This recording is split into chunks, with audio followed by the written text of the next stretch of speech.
زمین میں چلنے پھرنے والے جتنے جاندار ہیں سب کی روزیاں اللہ کے ذمے ہیں۔ وہی ان کے رہنے سہنے کی جگہ کو جانتا ہے اور ان کے سونپے جانے کی جگہ کو بھی۔ سب کچھ واضح کتاب میں موجود ہے۔ اللہ ہی وہ ہے جس نے 6 دن میں آسمانوں اور زمین کو پیدا کیا اور اس وقت اس کا عرش پانی پر تھا تاکہ وہ تمہیں آزمائے کہ تم میں سے اچھے عمل والا کون ہے۔ اگر آپ ان سے کہیں کہ تم لوگ مرنے کے بعد دوبارہ اٹھائے جاؤ گے تو کافر لوگ فوراً جواب دیں گے کہ یہ تو نرا صاف صاف جادو ہی ہے۔ اور اگر ہم ان سے عذاب کو گنی چنی مدت تک کے لیے پیچھے ڈال دیں تو وہ ضرور پکار اٹھیں گے کہ عذاب کو کون سی چیز روکے ہوئے ہے۔ سنو، جس دن وہ ان کے پاس آئے گا پھر ان سے ٹلنے والا نہیں، پھر تو جس کی ہنسی اڑا رہے تھے وہ انہیں گھیر لے گا۔ اگر ہم انسان کو اپنی کسی نعمت کا ذائقہ چکھا کر پھر اسے اس سے لے لیں تو وہ بہت ہی نا امید اور بڑا ہی ناشکرا بن جاتا ہے۔ اور اگر ہم اسے کوئی نعمت چکھائیں اس سختی کے بعد جو اسے پہنچ چکی تھی تو وہ کہنے لگتا ہے کہ بس برائیاں مجھ سے جاتی رہیں۔ یقیناً وہ بڑا ہی اترانے والا شیخی خور ہے، سوائے ان کے جو صبر کرتے ہیں اور نیک کاموں میں لگے رہتے ہیں۔ انہی لوگوں کے لیے بخشش ہے اور بہت بڑا اجر بھی۔ بس شاید کہ آپ اس وحی کے کسی حصے کو چھوڑ دینے والے ہیں جو آپ کی طرف نازل کی جاتی ہے، اور اس سے آپ کا دل تنگ ہے صرف ان کافروں کی اس بات پر کہ اس پر کوئی خزانہ کیوں نہیں اترا یا اس کے ساتھ کوئی فرشتہ ہی آتا۔ سن لیجئے، آپ تو صرف ڈرانے والے ہی ہیں اور ہر چیز کا ذمہ دار اللہ ہے۔ کیا وہ کہتے ہیں کہ اس قرآن کو اسی نے گڑھا ہے؟ جواب دیجئے کہ پھر تم بھی اس کے مثل 10 صورتیں گڑھی ہوئی لے آؤ اور اللہ کے سوا جسے چاہو اپنے ساتھ بلا بھی لو اگر تم سچے ہو۔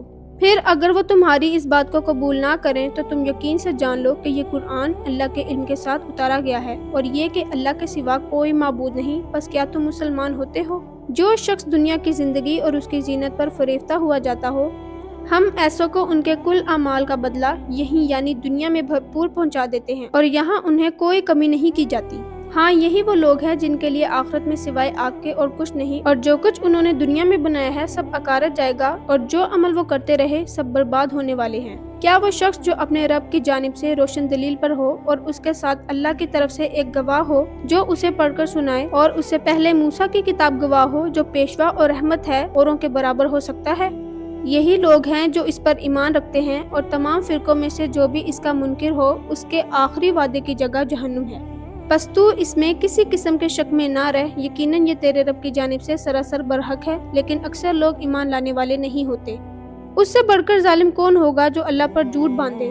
یہ لوگ اپنے رب کے سامنے پیش کیے جائیں گے اور سارے گواہ کہیں گے کہ یہ وہ لوگ ہیں جنہوں نے اپنے رب پر جھوٹ باندھا۔ خبردار ہو کہ اللہ کی لعنت ہے ظالموں پر۔ جو اللہ کی راہ سے روکتے ہیں اور اس میں کجی تلاش کرتے ہیں، یہی آخرت کے منکر ہیں۔ نہ یہ لوگ دنیا میں اللہ کو عاجز کر سکے اور نہ اللہ کے سوا ان کا کوئی حمایتی ہے۔ ان کو دگنا عذاب دیا جائے گا، نہ یہ سننے کی طاقت رکھتے تھے اور نہ یہ دیکھتے ہی تھے۔ یہی لوگ ہیں جنہوں نے اپنا نقصان آپ کر لیا اور وہ سب کچھ ان سے کھو گیا جو انہوں نے گڑھ رکھا تھا۔ بے شک یہی لوگ آخرت میں نقصان اٹھانے والے ہوں گے۔ یقیناً جو لوگ ایمان لائے اور انہوں نے کام بھی نیک کیے اور اپنے پالنے والے کی طرف جھکتے رہے، وہی جنت میں جانے والے ہیں جہاں وہ ہمیشہ ہی رہنے والے ہیں۔ دونوں فرقوں یعنی مومن اور کافر کی مثال اندھے، بہرے اور دیکھنے سننے والے جیسی ہے۔ کیا یہ دونوں مثال میں برابر ہیں؟ کیا پھر بھی تم نصیحت حاصل نہیں کرتے؟ یقیناً ہم نے نوح کو اس کی قوم کی طرف رسول بنا کر بھیجا کہ میں تمہیں صاف صاف ڈرانے والا ہوں کہ تم صرف اللہ ہی کی عبادت کرو، مجھے تو تم پر دردناک دن کے عذاب کا خوف ہے۔ اس کی قوم کے کافر سرداروں نے جواب دیا کہ ہم تو تجھے اپنے جیسا انسان ہی دیکھتے ہیں اور تیرے تابع داروں کو بھی ہم دیکھتے ہیں کہ یہ لوگ واضح طور پر سوائے نیچ لوگوں کے اور کوئی نہیں جو بے سوچے سمجھے تمہاری پیروی کر رہے ہیں۔ ہم تو تمہاری کسی قسم کی برتری اپنے اوپر نہیں دیکھ رہے بلکہ ہم تو تمہیں جھوٹا سمجھ رہے ہیں۔ نوح نے کہا، میری قوم والوں مجھے بتاؤ تو اگر میں اپنے رب کی طرف سے کسی دلیل پر ہوا اور مجھے اس نے اپنے پاس سے کوئی رحمت عطا کی ہو، پھر وہ تمہاری نگاہوں میں نہ آئی تو کیا میں زبردستی اسے تمہارے گلے موڑ دوں حالانکہ تم اس سے بیزار ہو؟ میری قوم والوں، میں تم سے اس پر کوئی مال نہیں مانگتا، میرا ثواب تو صرف اللہ ہی کے ہاں ہے۔ نہ میں ایمانداروں کو اپنے پاس سے نکال سکتا ہوں، انہیں اپنے رب سے ملنا ہے، لیکن میں دیکھتا ہوں کہ تم لوگ جہالت کر رہے ہو۔ میری قوم کے لوگوں، اگر میں ان مومنوں کو اپنے پاس سے نکال دوں تو اللہ کے مقابلے میں میری مدد کون کر سکتا ہے؟ کیا تم کچھ بھی غور و فکر نہیں کرتے؟ میں تم سے یہ نہیں کہتا کہ میرے پاس اللہ کے خزانے ہیں، سنو، میں غیب کا علم بھی نہیں رکھتا۔ نہ میں یہ کہتا ہوں کہ میں کوئی فرشتہ ہوں، نہ میرا یہ قول ہے کہ جن پر تمہاری نگاہیں ذلت سے پڑ رہی ہیں انہیں اللہ کوئی نعمت دے گا ہی نہیں، ان کے دل میں جو ہے اسے اللہ ہی خوب جانتا ہے۔ اگر میں ایسی بات کہوں تو یقیناً میرا شمار ظالموں میں ہو جائے گا۔ قوم کے لوگوں نے کہا اے نوح تو نے ہم سے بحث کر لی اور خوب بحث کر لی، اب اگر تو سچا ہے تو جس چیز سے ہمیں ڈرا دھمکا رہا ہے وہی ہمارے پاس لے آ۔ نوح نے جواب دیا کہ اسے بھی اللہ ہی لائے گا اگر وہ چاہے، اور ہاں تم اسے ہرانے والے نہیں ہو، تمہیں میری خیر خواہی کچھ بھی نفع نہیں دے سکتی، گو میں کتنی ہی تمہاری خیر خواہی کیوں نہ چاہوں۔ اگر اللہ کا ارادہ تمہیں گمراہ کرنے کا ہو، وہی تم سب کا پروردگار ہے اور اسی کی طرف لوٹائے جاؤ گے۔ کیا یہ کہتے ہیں کہ اسے خود اسی نے گڑ لیا ہے؟ تو جواب دے کہ اگر میں نے اسے گڑ لیا ہو تو میرا گناہ مجھ پر ہے اور میں ان گناہوں سے بری ہوں جو تم کر رہے ہو۔ نوح کی طرف وہی بھیجی گئی کہ تیری قوم میں سے جو ایمان لا چکے ان کے سوا اور کوئی اب ایمان لائے گا ہی نہیں، بس تو ان کے کاموں پر غمگین نہ ہو، اور ایک کشتی ہماری آنکھوں کے سامنے اور ہماری وحی سے تیار کر، اور ظالموں کے بارے میں ہم سے کوئی بات چیت نہ کر، وہ پانی میں ڈبو دیے جانے والے ہیں۔ وہ نوح کشتی بنانے لگے، ان کی قوم کے جو سردار ان کے پاس سے گزرتے وہ ان کا مذاق اڑاتے، وہ کہتے اگر تم ہمارا مذاق اڑاتے ہو تو ہم بھی تم پر ایک دن ہنسیں گے جیسے تم ہم پر ہنستے ہو۔ تمہیں بہت جلد معلوم ہو جائے گا کہ کس پر عذاب آتا ہے جو اسے رسوا کرے اور اس پر ہمیشگی کی سزا اتر آئے۔ یہاں تک کہ جب ہمارا حکم آ پہنچا اور تنور ابلنے لگا، ہم نے کہا کہ اس کشتی میں ہر قسم کے جانداروں میں سے جوڑے یعنی 2 جانور، ایک نر اور ایک مادہ سوار کر لے، اور اپنے گھر کے لوگوں کو بھی سوائے ان کے جن پر پہلے سے بات پڑ چکی ہے، اور سب ایمان والوں کو بھی۔ اس کے ساتھ ایمان لانے والے بہت ہی کم تھے۔ نوح نے کہا اس کشتی میں بیٹھ جاؤ، اللہ ہی کے نام سے اس کا چلنا اور ٹھہرنا ہے، یقیناً میرا رب بڑی بخشش اور بڑے رحم والا ہے۔ وہ کشتی انہیں لے کر پہاڑوں جیسی موجوں میں جا رہی تھی، اور نوح نے اپنے بیٹے کو جو ایک کنارے پر تھا پکار کر کہا کہ اے میرے پیارے بیٹے، ہمارے ساتھ سوار ہو جا اور کافروں میں شامل نہ رہ۔ اس نے جواب دیا کہ میں تو کسی بڑے پہاڑ کی طرف پناہ میں آ جاؤں گا جو مجھے پانی سے بچا لے گا۔ نوح نے کہا آج اللہ کے امر سے بچانے والا کوئی نہیں، صرف وہی بچیں گے جن پر اللہ کا رحم ہوا۔ اسی وقت ان دونوں کے درمیان موج حائل ہو گئی اور وہ ڈوبنے والوں میں سے ہو گیا۔ فرما دیا گیا کہ اے زمین اپنے پانی کو نگل جا، اور اے آسمان بس کر تھم جا۔ اسی وقت پانی سکھا دیا گیا اور کام پورا کر دیا گیا، اور کشتی جودی نامی پہاڑ پر جا لگی، اور فرما دیا گیا کہ ظالم لوگوں پر لعنت نازل ہو۔ نوح نے اپنے پروردگار کو پکارا اور کہا کہ اے میرے رب، میرا بیٹا تو میرے گھر والوں میں سے ہے، یقیناً تیرا وعدہ بالکل سچا ہے اور تو تمام حاکموں سے بہتر حاکم ہے۔ اللہ نے فرمایا اے نوح، یقیناً وہ تیرے گھرانے سے نہیں ہے، اس کے کام بالکل ہی ناشائستہ ہیں، تجھے ہرگز وہ چیز نہ مانگنی چاہیے جس کا تجھے متعلقاً علم نہ ہو، میں تجھے نصیحت کرتا ہوں کہ تو جاہلوں میں سے نہ ہو۔ نوح نے کہا اے میرے رب، میں تیری ہی پناہ چاہتا ہوں اس بات سے کہ تجھ سے وہ مانگوں جس کا مجھے علم ہی نہ ہو، اگر تو مجھے نہ بخشے گا اور تو مجھ پر رحم نہ فرمائے گا تو میں خسارہ پانے والوں میں سے ہو جاؤں گا۔ فرما دیا گیا کہ اے نوح، ہماری جانب سے سلامتی اور ان برکتوں کے ساتھ اتر جو تجھ پر ہیں اور تیرے ساتھ کی بہت سی جماعتوں پر، اور بہت سی وہ امتیں ہوں گی جنہیں ہم فائدہ تو ضرور پہنچائیں گے لیکن پھر انہیں ہماری طرف سے دردناک عذاب پہنچے گا۔ یہ خبریں غیب کی خبروں میں سے ہیں جن کی وحی ہم آپ کی طرف کرتے ہیں، انہیں اس سے پہلے آپ جانتے تھے اور نہ آپ کی قوم، اس لیے آپ صبر کرتے رہیے، یقین مانیے کہ انجام کار پرہیزگاروں ہی کے لیے ہے۔ اور ہم نے قوم عاد کی طرف ان کے بھائی ہود کو بھیجا، اس نے کہا میری قوم والو، اللہ ہی کی عبادت کرو، اس کے سوا تمہارا کوئی معبود نہیں، تم تو صرف بہتان باندھ رہے ہو۔ اے میری قوم، میں تم سے اس تبلیغ کی کوئی اجرت نہیں مانگتا، میرا اجر اس کے ذمہ ہے جس نے مجھے پیدا کیا ہے، تو کیا پھر بھی تم عقل سے کام نہیں لیتے؟ اے میری قوم کے لوگوں، تم اپنے پالنے والے سے اپنے گناہوں کی معافی طلب کر لو اور اس کی جانب میں توبہ کرو تاکہ وہ برسنے والے بادل تم پر بھیج دے اور تمہاری طاقت پر اور طاقت و قوت بڑھا دے، اور تم مجرم بن کر مت روگردانی کرو۔ انہوں نے کہا اے ہود، تو ہمارے پاس کوئی دلیل تو لایا نہیں، اور ہم صرف تیرے کہنے سے اپنے معبودوں کو چھوڑنے والے نہیں اور نہ ہم تجھ پر ایمان لانے والے ہیں، بلکہ ہم تو یہی کہتے ہیں کہ ہمارے کسی معبود نے تجھے آسیب پہنچا کر دیوانہ کر دیا ہے۔ اس نے جواب دیا کہ میں اللہ کو گواہ کرتا ہوں اور تم بھی گواہ رہو کہ میں تو اللہ کے سوا ان سب سے بیزار ہوں جنہیں تم شریک بنا رہے ہو۔ اچھا تم سب مل کر میرے حق میں بدی کر لو اور مجھے بالکل مہلت بھی نہ دو۔ میرا بھروسہ صرف اللہ ہی پر ہے جو میرا اور تم سب کا پروردگار ہے، جتنے بھی زمین پر چلنے پھرنے والے ہیں سب کی پیشانی وہی تھامے ہوئے ہے، یقیناً میرا رب بالکل صحیح راہ پر ہے۔ بس اگر تم روگردانی کرو تو کرو، میں تو تمہیں وہ پیغام پہنچا چکا ہوں جو دے کر مجھے تمہاری طرف بھیجا گیا تھا۔ میرا رب تمہارے قائم مقام اور لوگوں کو کر دے گا اور تم اس کا کچھ بھی بگاڑ نہ سکو گے، یقیناً میرا پروردگار ہر چیز پر نگہبان ہے۔ اور جب ہمارا حکم آ پہنچا تو ہم نے ہود کو اور اس کے مسلمان ساتھیوں کو اپنی خاص رحمت سے نجات عطا فرمائی، اور ہم نے ان سب کو سخت عذاب سے بچا لیا۔ یہ تھی قوم عاد جنہوں نے اپنے رب کی آیتوں کا انکار کیا اور اس کے رسولوں کی نافرمانی کی اور ہر ایک سرکش نافرمان کے حکم کی تابعداری کی۔ دنیا میں بھی ان کے پیچھے لعنت لگا دی گئی اور قیامت کے دن بھی۔ دیکھ لو قوم عاد نے اپنے رب سے کفر کیا، ہود کی قوم عاد پر دوری ہو۔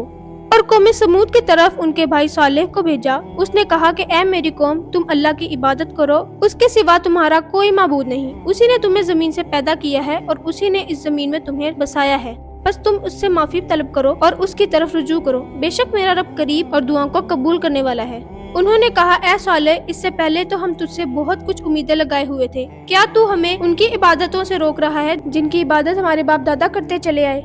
ہمیں تو اس دین میں حیران کن شک ہے جس کی طرف تو ہمیں بلا رہا ہے۔ اس نے جواب دیا کہ اے میری قوم کے لوگوں، ذرا بتاؤ تو اگر میں اپنے رب کی طرف سے کسی مضبوط دلیل پر ہوا اور اس نے مجھے اپنے پاس سے رحمت عطا کی ہو، پھر اگر میں نے اس کی نافرمانی کر لی تو کون ہے جو اس کے مقابلے میں میری مدد کرے گا؟ تم تو میرا نقصان ہی بڑھا رہے ہو۔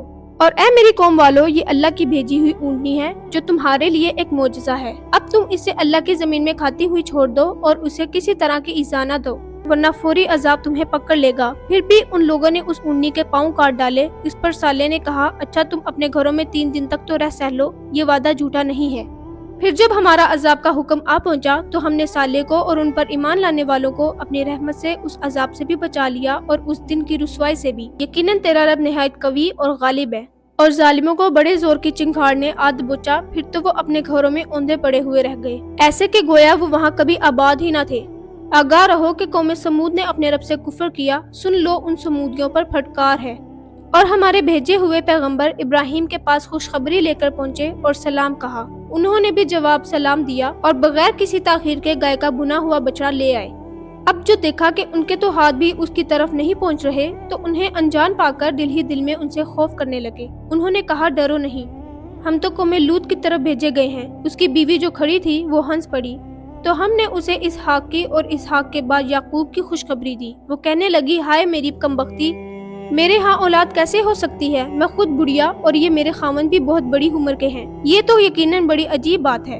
فرشتوں نے کہا کیا تو اللہ کی قدرت سے تعجب کر رہی ہے؟ اے اس گھر کے لوگوں، تم پر اللہ کی رحمت اور اس کی برکتیں نازل ہوں، بے شک اللہ بڑا قابل تعریف اور بڑی شان والا ہے۔ جب ابراہیم کا ڈر خوف جاتا رہا اور اسے بشارت بھی پہنچ چکی تو ہم سے قوم لوط کے بارے میں بحث کرنے لگے۔ یقیناً ابراہیم بہت تحمل والے، نرم دل اور اللہ کی جانب سے جھکنے والے تھے۔ اے ابراہیم، اس خیال کو چھوڑ دیجئے، آپ کے رب کا حکم آ پہنچا ہے اور ان پر نہ ٹلنے والا عذاب ضرور آنے والا ہے۔ جب ہمارے بھیجے ہوئے فرشتے لوط کے پاس پہنچے تو وہ ان کی وجہ سے بہت غمگین ہو گئے اور دل ہی دل میں کڑھنے لگے اور کہنے لگے کہ آج کا دن بڑی مصیبت کا دن ہے۔ اور اس کی قوم دوڑتی ہوئی اس کے پاس آ پہنچی، وہ تو پہلے ہی سے بدکاریوں میں مبتلا تھی۔ لوط نے کہا اے میری قوم کے لوگوں، یہ ہیں میری بیٹیاں جو تمہارے لیے بہت ہی پاکیزہ ہیں، اللہ سے ڈرو اور مجھے میرے مہمانوں کے بارے میں رسوا نہ کرو، کیا تم میں ایک بھی بھلا آدمی نہیں؟ انہوں نے جواب دیا کہ تو بخوبی جانتا ہے کہ ہمیں تو تیری بیٹیوں پر کوئی حق نہیں ہے اور تو ہماری اصلی چاہت سے بخوبی واقف ہے۔ لوط نے کہا کاش مجھ میں تم سے مقابلہ کرنے کی قوت ہوتی یا میں کسی زبردست کا آسرا پکڑ پاتا۔ اب فرشتوں نے کہا اے لوط، ہم تیرے پروردگار سے بھیجے ہوئے ہیں، ناممکن ہے کہ یہ تجھ تک پہنچ جائے، بس تو اپنے گھر والوں کو لے کر کچھ رات رہے نکل کھڑا ہو۔ تم میں سے کسی کو مڑ کر بھی نہ دیکھنا چاہیے بجز تیری بیوی کے، اس لیے کہ اسے بھی وہی پہنچنے والا ہے جو ان سب کو پہنچے گا، یقیناً ان کے وعدے کا وقت صبح کا ہے، کیا صبح بالکل قریب نہیں؟ پھر جب ہمارا حکم آ پہنچا تو ہم نے اس بستی کو زیر و زبر کر دیا، اوپر کا حصہ نیچے کر دیا اور ان پر کنکریلے پتھر برسائے جو طے بطے تھے، تیرے رب کی طرف سے نشان زدہ تھے اور وہ ان ظالموں سے کچھ بھی دور نہ تھے۔ اور ہم نے مدین والوں کی طرف ان کے بھائی شعیب کو بھیجا، اس نے کہا اے میری قوم، اللہ کی عبادت کرو، اس کے سوا تمہارا کوئی معبود نہیں اور تم ناپ تول میں بھی کمی نہ کرو، میں تو تمہیں آسودہ حال دیکھ رہا ہوں اور مجھے تم پر گھیرنے والے دن کے عذاب کا بھی خوف ہے۔ اے میری قوم، ناپ تول انصاف کے ساتھ پوری کرو، لوگوں کو ان کی چیزیں کم نہ دو اور زمین میں فساد اور خرابی نہ مچاؤ، اللہ کا حلال کیا ہوا جو بچ رہے تمہارے لیے بہت ہی بہتر ہے اگر تم ایماندار ہو، میں تم پر کچھ نگہبان اور داروغہ نہیں ہوں۔ انہوں نے جواب دیا کہ اے شعیب، کیا تیری نماز تجھے یہی حکم دیتی ہے کہ ہم اپنے باپ داداؤں کے معبودوں کو چھوڑ دیں اور ہم اپنے مالوں میں جو کچھ چاہے اس کا کرنا بھی چھوڑ دیں؟ تو بڑا ہی باوقار اور نیک چلن آدمی ہے۔ شعیب نے کہا اے میری قوم، دیکھو تو اگر میں اپنے رب کی طرف سے روشن دلیل لیے ہوئے ہوں اور اس نے مجھے اپنے پاس سے بہترین روزی دے رکھی ہے، میرا یہ ارادہ بالکل نہیں ہے کہ تمہارے خلاف کر کے خود اس چیز کی طرف جھک جاؤں جس سے تمہیں روک رہا ہوں۔ میرا ارادہ تو اپنی طاقت بھر اصلاح کرنے ہی کا ہے، میری توقع اللہ ہی کی مدد سے ہے، اسی پر میرا بھروسہ ہے اور اسی کی طرف میں رجوع کرتا ہوں۔ اور اے میری قوم، میرے خلاف ضد تمہارے اس بات کا باعث نہ ہو جائے کہ تمہیں بھی ویسا ہی معاملہ پیش آئے جیسا کہ قوم نوح یا قوم ہود یا قوم صالح کو پیش آ چکا ہے، اور قوم لوط تو تم سے کچھ دور نہیں۔ تم اپنے رب سے استغفار کرو اور اس کی طرف توجہ کرو، یقین مانو کہ میرا رب بڑی مہربانی والا اور بہت محبت کرنے والا ہے۔ انہوں نے کہا، اے شعیب، تیری اکثر باتیں تو ہماری سمجھ ہی میں نہیں آتی، اور ہم تو تجھے اپنے اندر بہت کمزور پاتے ہیں۔ اگر تیرے قبیلے کا خیال نہ ہوتا تو ہم تجھے سنگسار کر دیتے۔ انہوں نے کہا کہ اے میری قوم کے لوگوں، کیا تمہارے نزدیک میرے قبیلے کے لوگ اللہ سے بھی زیادہ ذی عزت ہیں کہ تم نے اسے پسے پشت ڈال دیا؟ یقیناً میرا رب جو کچھ تم کر رہے ہو سب کو گھیرے ہوئے ہے۔ اور اے میری قوم کے لوگوں، اب تم اپنی جگہ عمل کیے جاؤ، میں بھی عمل کر رہا ہوں۔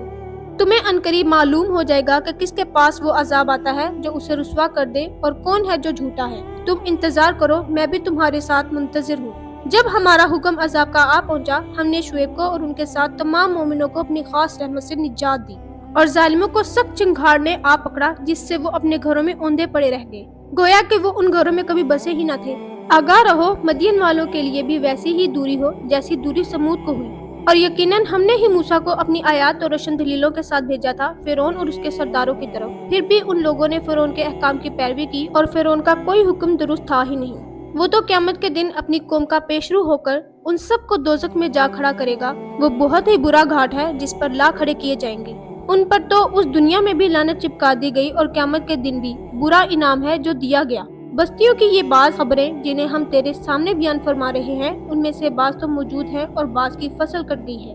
ہم نے ان پر کوئی ظلم نہیں کیا، لیکن خود انہوں نے ہی اپنے آپ پر ظلم کیا۔ اور جب تیرے رب کا حکم آ گیا تو ان کے ان معبودوں نے انہیں کوئی فائدہ نہ پہنچایا جنہیں وہ اللہ کے سوا پکارا کرتے تھے، بلکہ ان کے معبودوں نے ان کی تباہی اور بربادی میں کچھ اضافہ ہی کیا۔ تیرے پروردگار کی پکڑ کا یہی طریقہ ہے، جبکہ وہ بستیوں کے رہنے والے ظالموں کو پکڑتا ہے۔ بے شک اس کی پکڑ دکھ دینے والی اور نہایت سخت ہے۔ یقیناً اس میں ان لوگوں کے لیے نشان عبرت ہے جو قیامت کے عذاب سے ڈرتے ہیں۔ وہ دن جس میں سب لوگ جمع کیے جائیں گے، اور وہ دن ہے جس میں سب حاضر کیے جائیں گے۔ اسے ہم جو ملتوی کرتے ہیں تو وہ صرف ایک مدت معین تک ہے۔ جس دن وہ آ جائے گی مجال نہ ہوگی کہ اللہ کی اجازت کے بغیر کوئی بات بھی کر لے۔ سو ان میں کوئی بدبخت ہوگا اور کوئی نیک بخت، لیکن جو بدبخت ہوئے وہ دوزخ میں ہوں گے، وہاں چیخیں گے، چلائیں گے۔ وہ وہیں ہمیشہ رہنے والے ہیں جب تک آسمان و زمین برقرار ہیں، سوائے اس وقت کے جو تمہارا رب چاہے۔ یقیناً تیرا رب جو کچھ چاہے کر گزرتا ہے۔ لیکن جو نیک وقت کیے گئے وہ جنت میں ہوں گے، جہاں ہمیشہ رہیں گے جب تک آسمان و زمین باقی رہے، مگر جو تیرا پروردگار چاہے۔ یہ کبھی ختم نہ ہونے والی بخشش ہے۔ اس لیے آپ ان چیزوں سے شک و شبہ میں نہ رہیں جنہیں وہ لوگ پوج رہے ہیں۔ ان کی پوجا تو اس طرح ہے جس طرح ان کے باپ دادوں کی اس سے پہلے تھی۔ ہم ان سب کو ان کا پورا حصہ بغیر کسی کمی کے دینے والے ہی ہیں۔ یقیناً ہم نے موسیٰ کو کتاب دی، پھر اس میں اختلاف کیا گیا۔ اگر پہلے ہی آپ کے رب کی بات صادر نہ ہو گئی ہوتی تو یقیناً ان کا فیصلہ کر دیا جاتا۔ انہیں تو اس میں سخت شبہ ہے۔ یقیناً ان میں سے ہر ایک کو آپ کا رب اس کے اعمال کا پورا بدلہ دے گا۔ بے شک وہ جو کچھ کر رہے ہیں ان اعمال سے وہ باخبر ہے۔ بس آپ جمع رہیے جیسا کہ آپ کو حکم دیا گیا ہے، اور وہ لوگ بھی جو آپ کے ساتھ توبہ کر چکے ہیں۔ خبردار تم حد سے نہ بڑھنا، اللہ تمہارے تمام اعمال کو دیکھنے والا ہے۔ دیکھو ظالموں کی طرف ہرگز نہ جھکنا، ورنہ تمہیں بھی دوزخ کی آگ لگ جائے گی، اور اللہ کے سوا تمہارا اور کوئی مددگار نہ ہوگا، اور نہ تم مدد کیے جاؤ گے۔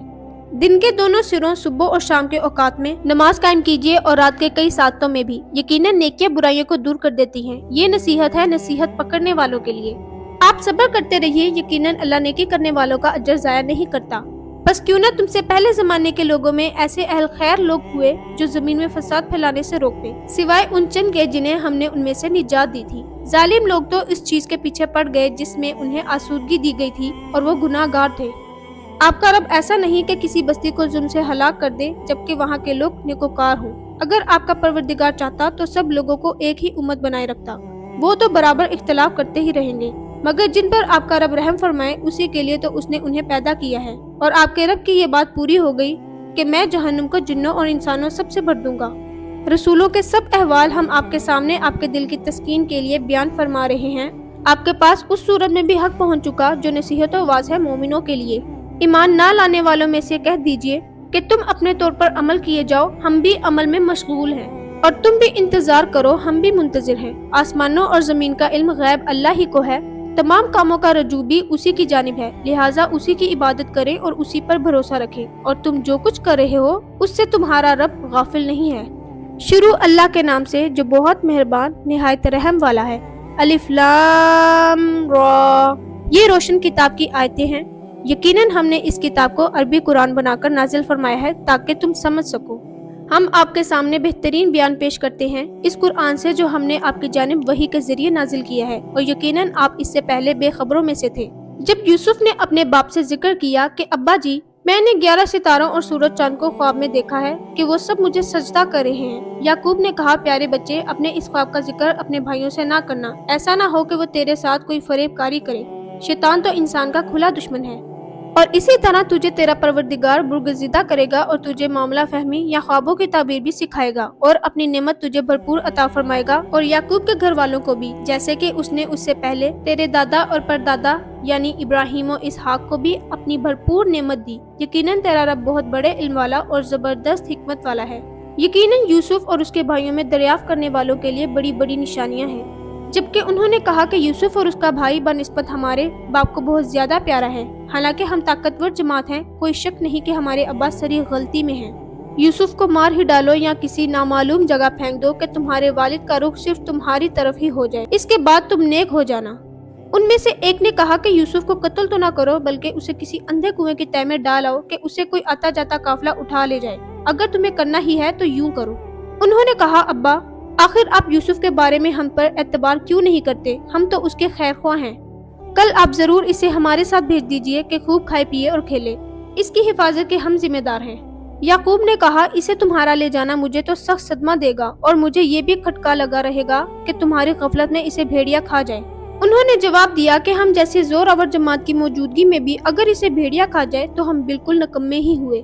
پھر جب اسے لے چلے اور سب نے مل کر ٹھان لیا کہ اسے غیر آباد گہرے کنویں کی تہ میں پھینک دیں، ہم نے اس یوسف کی طرف وحی کی کہ یقیناً وقت آ رہا ہے کہ تو انہیں اس ماجرے کی خبر اس حال میں دے گا کہ وہ جانتے ہی نہ ہوں۔ اور عشاء کے وقت وہ سب اپنے باپ کے پاس روتے ہوئے پہنچے اور کہنے لگے کہ ابا جی، ہم تو آپس میں دوڑ میں لگ گئے اور یوسف کو ہم نے اسباب کے پاس چھوڑا، بس اسے بھیڑیا کھا گیا۔ آپ تو ہماری بات نہیں مانیں گے، گو ہم بالکل سچے ہی ہوں، اور یوسف کے کتے کو جھوٹ موٹ کے خون سے خون آلودہ بھی کر لائے تھے۔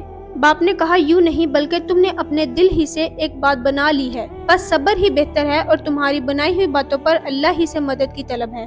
اور ایک قافلہ آیا اور انہوں نے اپنے پانی لانے والے کو بھیجا، اس نے اپنا ڈول لٹکا دیا اور کہنے لگا واہ واہ، خوشی کی بات ہے، یہ تو ایک لڑکا ہے۔ انہوں نے اسے مال تجارت قرار دے کر چھپا دیا، اور اللہ اس سے باخبر تھا جو وہ کر رہے تھے، اور انہوں نے اسے بہت ہی ہلکی قیمت پر گنتی کے چند درہموں پر ہی بیچ ڈالا۔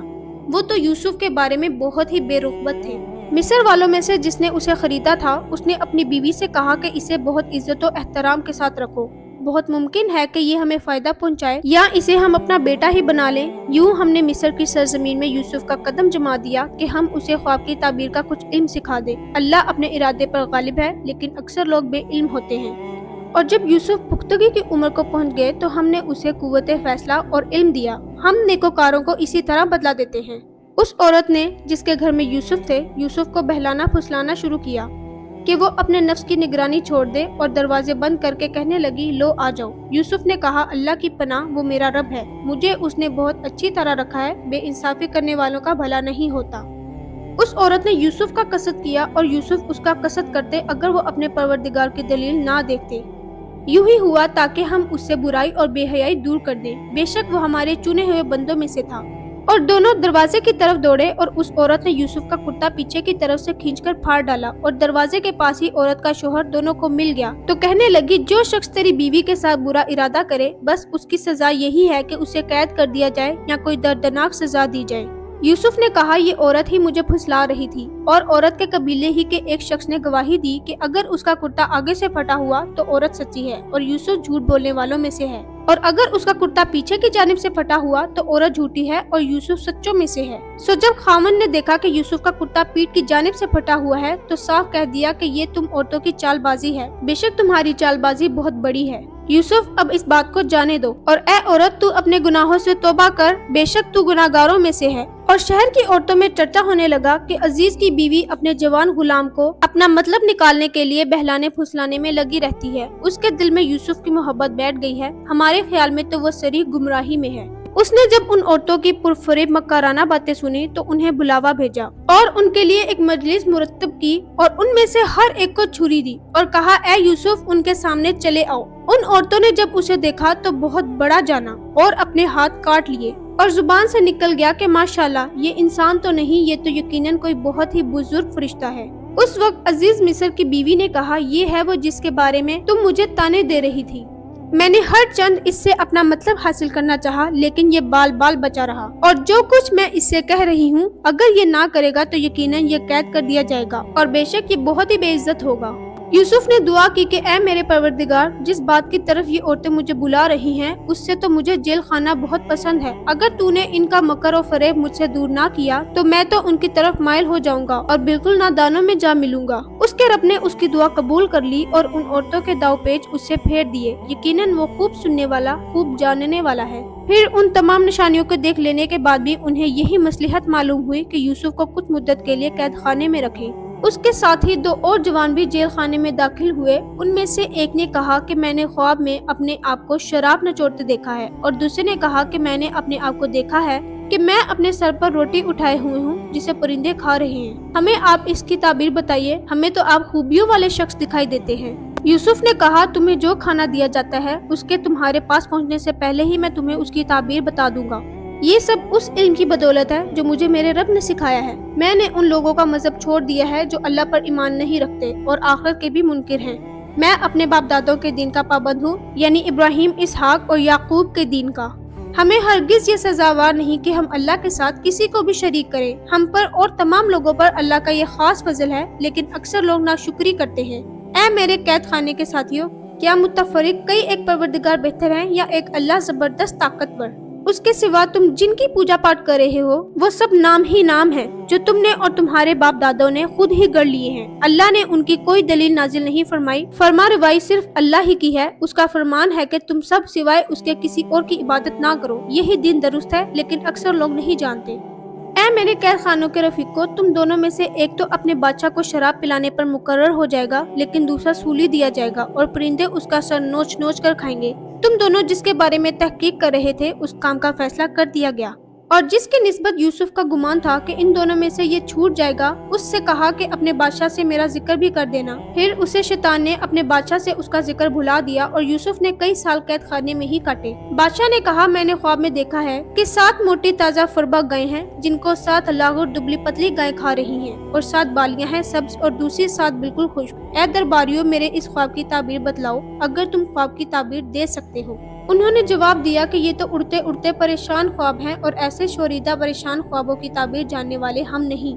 ان 2 قیدیوں میں سے جو رہا ہوا تھا اسے مدت کے بعد یاد آ گیا اور کہنے لگا کہ میں تمہیں اس کی تعبیر بتلا دوں گا، مجھے جانے کی اجازت دیجیے۔ اے یوسف، اے بہت بڑے سچے، آپ ہمیں اس خواب کی تعبیر بتلائیے کہ 7 موٹی تازہ گائے ہیں جنہیں 7 دبلی پتلی گائے کھا رہی ہیں، اور 7 بالکل سبز خوشے ہیں اور 7 ہی دوسرے بھی بالکل خشک ہیں، تاکہ میں واپس جا کر ان لوگوں سے کہوں تاکہ وہ سب جان لیں۔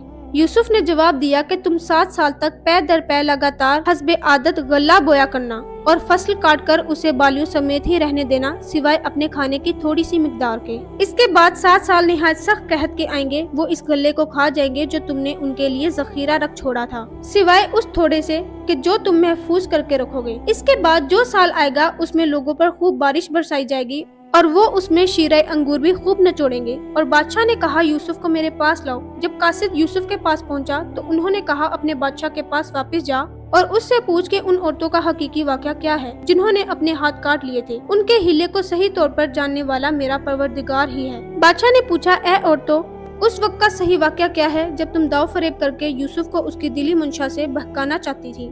انہوں نے صاف جواب دیا کہ معاذ اللہ، ہم نے یوسف میں کوئی برائی نہیں پائی۔ پھر تو عزیز کی بیوی بھی بول اٹھی کہ اب تو حق سچ واضح ہو گیا ہے، میں نے ہی اسے ورغلایا تھا اس کے جی سے، اور یقیناً وہ سچوں میں سے ہے۔ یوسف نے کہا یہ اس واسطے کہ عزیز جان لے کہ میں نے اس کی پیٹھ پیچھے اس کی خیانت نہیں کی، اور یہ کہ اللہ دغا بازوں کے ہتھ کنڈے چلنے نہیں دیتا۔